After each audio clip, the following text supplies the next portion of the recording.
हिमालय की गोद में, जहाँ गंगा की सहायक नदियाँ अपनी मधुर धुन में बहती थी, बसा था एक प्राचीन गांव, चंद्रपुर। ये गांव अपनी अनुपम प्राकृतिक सुंदरता, घने जंगलों और प्राचीन मंदिरों के लिए विख्यात था। गांव के मध्य में एक भव्य विष्णु मंदिर खड़ा था, जिसके शिखर पर स्वर्णिम त्रिशूल चमकता था। किंवदंती थी कि इस मंदिर में स्वयं भगवान विष्णु ने एक तपस्वी को सुदर्शन चक्र के दर्शन दिए थे। मंदिर के पास एक प्राचीन बरगद का वृक्ष था, जिसकी जड़ें धरती की गहराइयों में समाई थी। गांव वाले इसे दिव्य वृक्ष कहते थे और इसके नीचे बैठकर सुख दुख की कहानियां साझा करते थे। यहीं इस पवित्र भूमि पर एक साधारण किसान परिवार में जन्म हुआ एक बालक का, जिसका नाम रखा गया राहुल, चंद्रमा की किरण। राहुल की माँ सावित्री एक दयालु और धार्मिक स्त्री थी। गर्भावस्था में उसने एक स्वप्न देखा था, जिसमें चंद्रदेव ने उसे आशीर्वाद दिया कि उसका पुत्र एक दिन अंधेरे में भी रोशनी फैलाएगा। सावित्री ने इस स्वप्न को पति धर्मदास के साथ साझा किया और दोनों ने बच्चे का नाम राहुल रखा। मगर राहुल का जीवन चंद्रमा की तरह शांत और उज्जवल नहीं था। जब वह केवल 5 वर्ष का था, सावित्री को एक रहस्यमयी रोग ने जकड़ लिया। ये रोग इतना भयानक था कि उसकी देह दिन ब दिन क्षीण होती गई। उसकी त्वचा पीली पड़ गई, आंखें धंस गईं और वह बिस्तर से उठने में असमर्थ हो गई। गांव के वैद्य, जो प्राचीन आयुर्वेद के विद्वान थे, अपनी सारी विद्या आजमाने के बावजूद उसे बचा न सके। मंदिर के पुजारी पंडित विश्वेश्वर ने 7 दिन तक हवन किया। उन्होंने माँ दुर्गा के मंत्रों का जाप किया और गांव वालों ने सामूहिक प्रार्थना की। सावित्री के लिए औषधियाँ जंगल से लाई गईं, मगर रोग उसकी देह को खाता रहा। राहुल, जो अपनी माँ के आंचल में खेलता था, उसे देखकर रोता। वो समझ नहीं पाता था कि उसकी माँ की हंसी क्यों गायब हो गई। एक रात जब आकाश में चांद काले बादलों में छिपा था, सावित्री ने अंतिम सांस ली। राहुल उसकी गोद में सिर रखकर सोया था और जब सुबह उसकी आँख खुली तो माँ की ठंडी देह ने उसे डरा दिया। वह चीखा, माँ उठो। मगर सावित्री अब इस संसार में नहीं थी। गांव वाले सावित्री की अंतिम यात्रा में शामिल हुए। राहुल, जो अभी दुनिया को समझने की उम्र में था, अपनी माँ को खो बैठा। उसकी मासूम आंखों में आंसुओं का सैलाब था और वह बार बार पूछता, माँ कहाँ गई? राहुल का पिता धर्मदास एक साधारण किसान था, जिसे चंद्रपुर वाले उसकी सत्यनिष्ठा और दयालुता के लिए सम्मान देते थे। वह खेतों में दिन रात मेहनत करता और अपनी कमाई से राहुल को स्कूल भेजता। सावित्री की मृत्यु के बाद धर्मदास ने अपने बेटे को गले लगाया और कहा, बेटा, अब हम दोनों ही एक दूसरे का संसार हैं। दोनों ने मिलकर जीवन की कठिनाइयों का सामना किया। धर्मदास सुबह से शाम तक खेतों में काम करता और राहुल स्कूल जाने के बाद पिता की मदद करता। वह गायों को चराने, खेतों में पानी देने और लकड़ियां बीनने जैसे छोटे छोटे काम करता। उसकी छोटी छोटी हंसियां धर्मदास के लिए एकमात्र सुख थी। रात में जब तारे आकाश में चमकते, धर्मदास राहुल को प्राचीन ग्रंथों की कहानियां सुनाता। वह रामायण की कहानी सुनाता, जिसमें भगवान राम ने 14 वर्ष वनवास में कष्ट सहे। वह महाभारत की कहानियां सुनाता, जिसमें अर्जुन ने अपने लक्ष्य के लिए तप किया। वह भगवद गीता के श्लोक पढ़ता, जैसे कर्मण्येवाधिकारस्ते मा फलेषु कदाचन, और राहुल को समझाता, बेटा कर्म कर, फल की चिंता मत कर। ये कहानियां राहुल के मन में हिम्मत का बीज बोती थी। वो सोचता, अगर भगवान राम इतने कष्ट सह सकते हैं तो मैं भी सह सकता हूँ। मगर जब राहुल 12 वर्ष का हुआ, नियति ने फिर क्रूर खेल खेला। एक भयंकर बाढ़ ने चंद्रपुर को तबाह कर दिया। गंगा की सहायक नदी, जिसे गांव वाले माँ सरिता कहते थे, उफान पर थी। रात के अंधेरे में पानी गांव में घुस आया। घरों की मिट्टी की दीवारें ढह गईं, खेत बंजर हो गए और कई लोग बेघर हो गए। धर्मदास, जो अपने खेतों को बचाने की कोशिश में था, बाढ़ के तेज बहाव में बह गया। राहुल उस रात मंदिर के चबूतरे पर था, क्योंकि धर्मदास ने उसे वहां सुरक्षित छोड़ा था। सुबह जब वो खेतों की ओर भागा तो उसे सिर्फ पानी और कीचड़ दिखा। गांव वालों ने कई दिनों तक धर्मदास की तलाश की, मगर उसका शरीर भी न मिला। राहुल अब पूरी तरह अनाथ था। उसका छोटा सा संसार, जो माँ और पिता के इर्द गिर्द घूमता था, बिखर चुका था। वह रात रात भर मंदिर के बरगद के पेड़ के नीचे रोता। वह भगवान विष्णु की मूर्ति के सामने बैठकर सवाल करता, मैंने क्या गलती की जो तुमने मुझसे माँ और पिता दोनों छीन लिए? गांव वाले उसे देखकर तरस खाते, मगर कोई उसे अपने घर में जगह देने को तैयार न था। कुछ लोग कहते, ये अभिशप्त बालक है, इसे अपने घर में रखने से दुर्भाग्य आएगा। राहुल की मासूमियत अब धीरे धीरे दुनिया की क्रूरता को समझने लगी थी। राहुल के चाचा कालिदास और चाची दुर्योधना चंद्रपुर के धनी लोगों में से थे।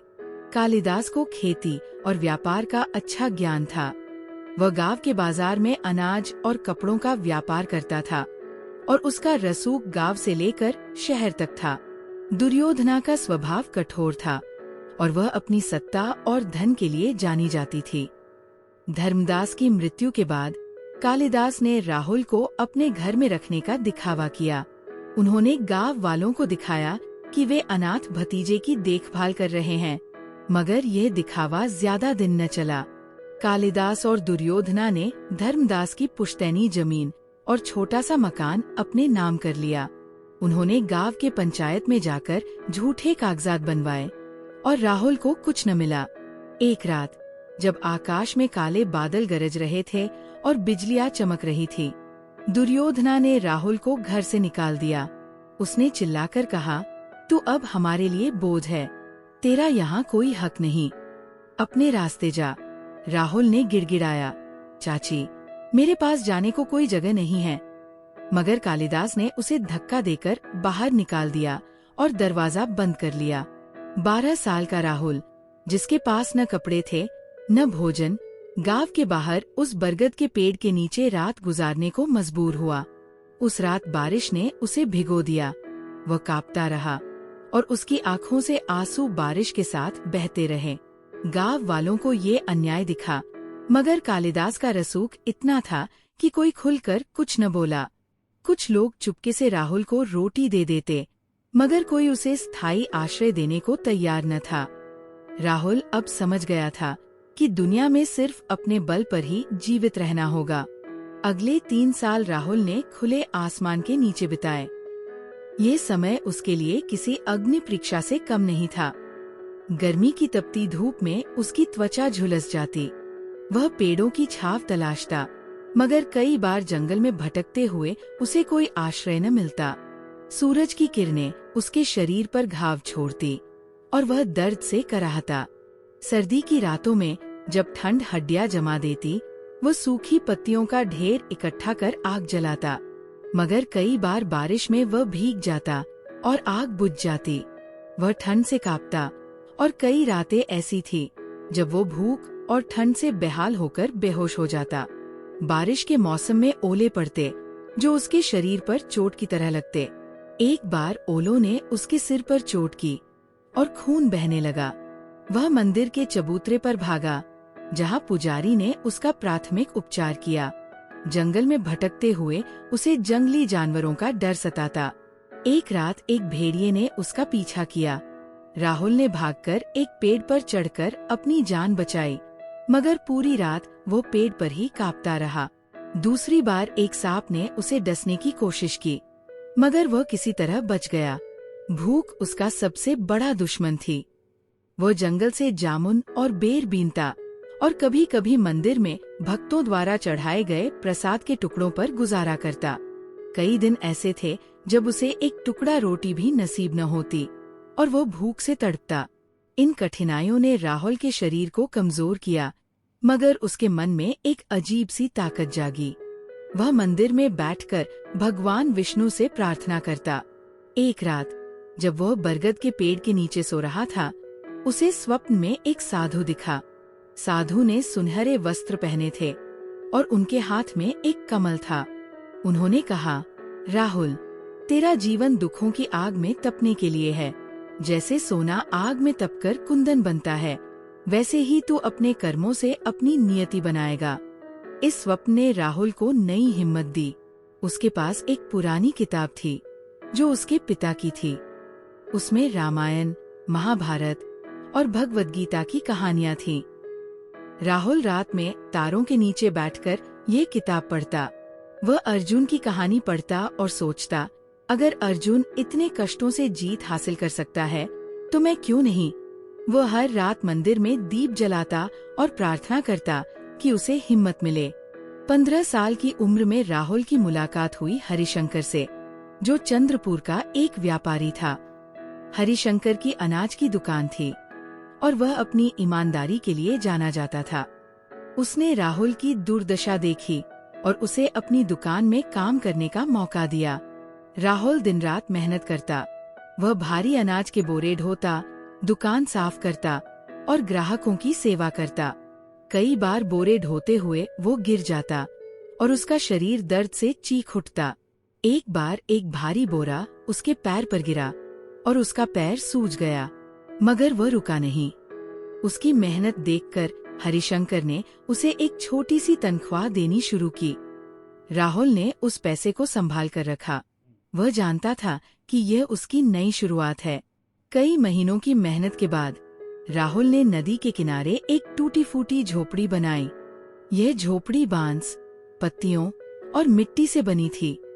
बारिश में ये टपकती और तेज हवा में हिलती, मगर राहुल के लिए ये किसी महल से कम नहीं थी।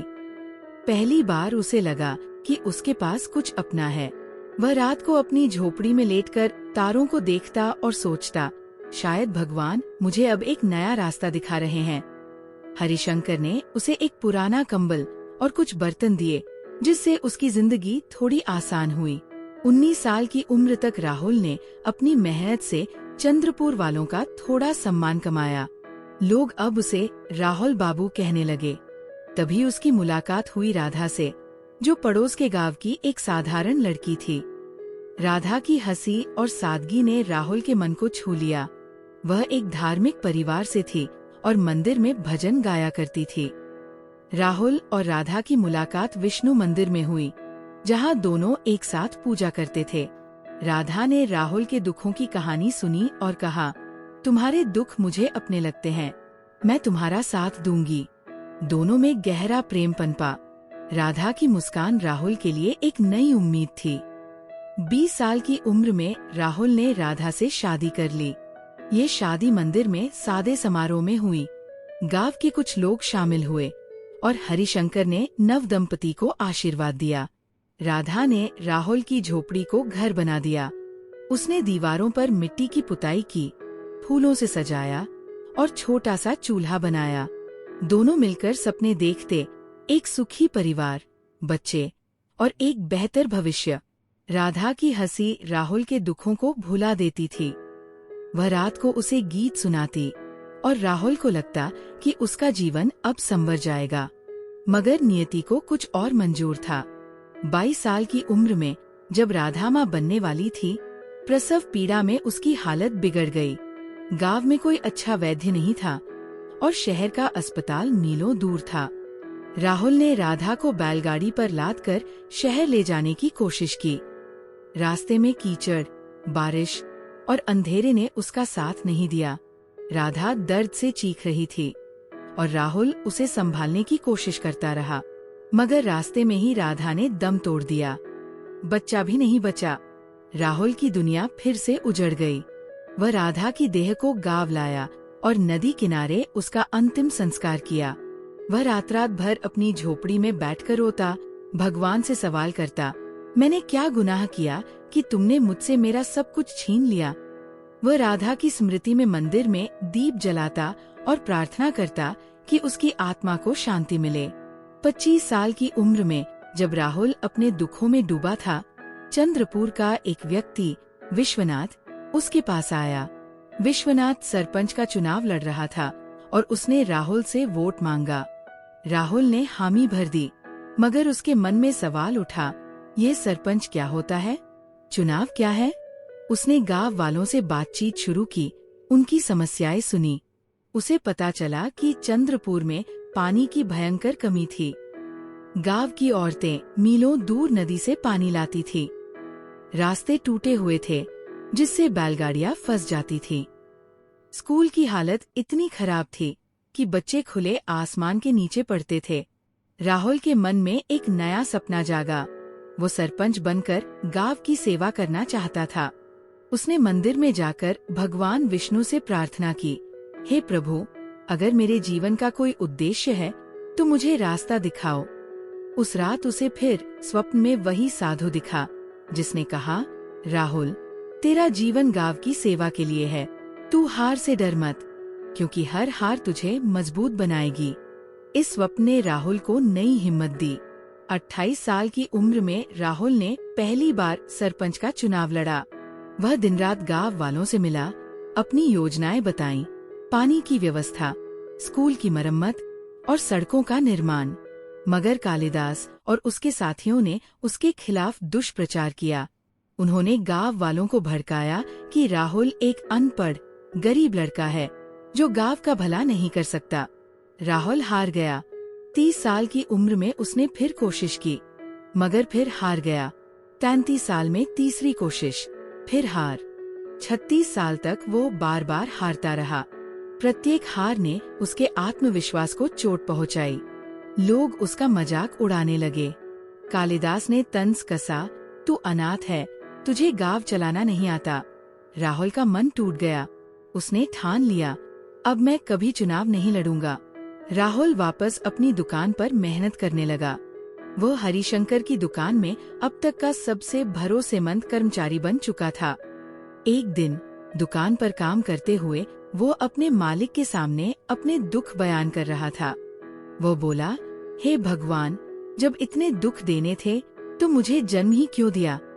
तभी उसकी नजर दुकान के दरवाजे पर पड़े एक कागज पर गई। ये सरपंच चुनाव का फॉर्म था। गुस्से और निराशा में उसने कागज उठाकर फाड़ दिया। बोला, मैं जीतने वाला नहीं हूँ। मेरा जन्म दुखों के लिए हुआ है। मगर अगले दिन उसी दुकान पर फिर वही फॉर्म दिखा। राहुल ने इसे एक पौराणिक संकेत माना। उसने सोचा, शायद भगवान विष्णु मुझे आखिरी बार आजमाने का मौका दे रहे हैं। उसने आखिरी बार हिम्मत जुटाई और फॉर्म भरा। इस बार उसने गांव वालों से दिल से बात की। उसने अपनी कहानी सुनाई, कैसे उसने माँ पिता खोए, कैसे खुले आसमान के नीचे सोया और कैसे उसने राधा को खोया। उसने कहा, मैं आपका दुख समझता हूँ, क्योंकि मैंने खुद दुखों की आग में तपकर देखा है। गांव वालों ने उसकी ईमानदारी और मेहनत को पहचाना। 37 साल की उम्र में सालों की मेहनत और असफलताओं के बाद राहुल ने सरपंच का चुनाव जीत लिया। सरपंच बनने के बाद राहुल ने चंद्रपुर की तस्वीर बदल दी। उसने पानी की व्यवस्था के लिए एक कुआं खुदवाया, जिसे गांव वाले राहुल कूप कहने लगे। उसने स्कूल की मरम्मत करवाई, बच्चों के लिए किताबें और बेंच मंगवाए। उसने टूटे रास्तों को पक्का करवाया, जिससे गांव वालों को शहर जाने में आसानी हुई। वह रात रात भर गांव वालों की समस्याएं सुनता और उनके समाधान के लिए काम करता। मंदिर के पुजारी ने कहा, राहुल, तुम में भगवान विष्णु का आशीर्वाद है। तुम चंद्रपुर के रक्षक हो। 42 साल की उम्र में राहुल ने सोचा कि वह चंद्रपुर से आगे बढ़कर पूरे क्षेत्र की सेवा करे। उसने विधायक का चुनाव लड़ा। इस बार उसका मुकाबला बड़े बड़े नेताओं से था, जिनके पास पैसा और रसूख था। कालिदास ने फिर दुष्प्रचार किया और राहुल हार गया, मगर उसने हिम्मत नहीं छोड़ी। 47 साल की उम्र में उसने फिर कोशिश की। इस बार उसकी मेहनत रंग लाई और वह विधायक बन गया। विधायक बनने के बाद उसने अपने क्षेत्र में स्कूल, अस्पताल और सड़कों का जाल बिछाया। उसने गरीबों के लिए मुफ्त अनाज और दवाइयों की व्यवस्था की। उसकी ईमानदारी की चर्चा दूर दूर तक होने लगी। इस बीच राहुल ने दोबारा शादी की। उसकी नई पत्नी सरस्वती एक शिक्षिका थी, जो उसके संघर्षों को समझती थी। सरस्वती ने चंद्रपुर में एक स्कूल खोला, जहां गरीब बच्चों को मुफ्त शिक्षा दी जाती थी। दोनों ने मिलकर एक सुखी परिवार बसाया। सरस्वती ने राहुल को प्रेरित किया कि वह और बड़े सपने देखे। एक दिन जब राहुल विधायक के कार्यालय में था, उसे खबर मिली कि उसके चाचा कालिदास की तबीयत बहुत खराब है। एक अनजान बीमारी ने कालिदास को जकड़ लिया था और उनके पास इलाज के लिए पैसे नहीं थे। चाची दुर्योधना, जो कभी राहुल को घर से निकाल चुकी थी, अब उसके पास मदद मांगने आई, मगर दरबान ने उसे अंदर नहीं आने दिया। दुर्योधना रोती बिलखती रही, मगर कोई सुनवाई न हुई। राहुल ने खिड़की से ये सब देखा। उसका मन द्रवित हो उठा। उसने अपने दरबान को बुलाया और कहा, इनका पीछा करो, इनकी हर परेशानी दूर करो, मगर उन्हें मत बताना कि ये मेरी ओर से है। दरबान ने दुर्योधना का पीछा किया और उन्हें शहर के सबसे अच्छे अस्पताल ले गया। कालिदास का इलाज हुआ और वो ठीक होकर घर लौट गए, मगर उन्हें कभी नहीं पता चला कि उनके भतीजे ने उनकी जान बचाई। राहुल ने अपने मन में कोई कड़वाहट नहीं रखी। उसने सोचा, क्षमा ही सबसे बड़ा धर्म है। भगवान कृष्ण ने भी तो शिशुपाल को 100 अपराधों तक क्षमा किया था। राहुल की सेवा और मेहनत की गूंज अब पूरे राज्य में थी। 60 साल की उम्र में उसने सांसद का चुनाव लड़ा और जीत गया। सांसद बनकर उसने देश के लिए काम किया। उसने गरीबों के लिए योजनाएं बनवाईं, शिक्षा और स्वास्थ्य के क्षेत्र में सुधार किए और गांवों के विकास के लिए बड़े बड़े प्रोजेक्ट शुरू किए। उसने संसद में भाषण दिए, जिनमें उसने अपने दुखों और संघर्षों की कहानी सुनाई। लोग उसकी बातों से प्रेरित हुए और वह देश भर में एक मिसाल बन गया। राहुल की कहानी किसी पौराणिक गाथा से कम नहीं थी। वह एक ऐसा योद्धा था जिसने अपने जीवन में हर दुख को एक सीढ़ी बनाया। उसकी कहानी चंद्रपुर के मंदिरों में गाई जाने लगी। लोग कहते, राहुल बाबू वो चंद्रमा है जो अंधेरे में भी रास्ता दिखाता है। उसका जीवन भगवान विष्णु के उस वचन को साकार करता था जो भगवद गीता में कहता है, कर्मन ये वाधि कारस्ते मां फलेषु कदाचन। राहुल ने अपने कर्मों से साबित किया कि दुख, हार और विश्वासघात के बावजूद अगर मन में विश्वास और मेहनत हो तो कोई भी मंजिल असंभव नहीं। मंदिर के पुजारी ने राहुल की कहानी को एक ग्रंथ में लिखा, जिसे राहुल गाथा नाम दिया गया। हर साल विष्णु मंदिर में इस गाथा का पाठ होता और बच्चे सुनते कि कैसे एक अनाथ लड़का जो कभी खुले आसमान के नीचे सोता था, एक दिन देश का सितारा बन गया। राहुल की कहानी सिखाती थी कि जीवन की हर मुश्किल एक अवसर है और जो सत्य और कर्म के मार्ग पर चलता है उसे भगवान का आशीर्वाद जरूर मिलता है।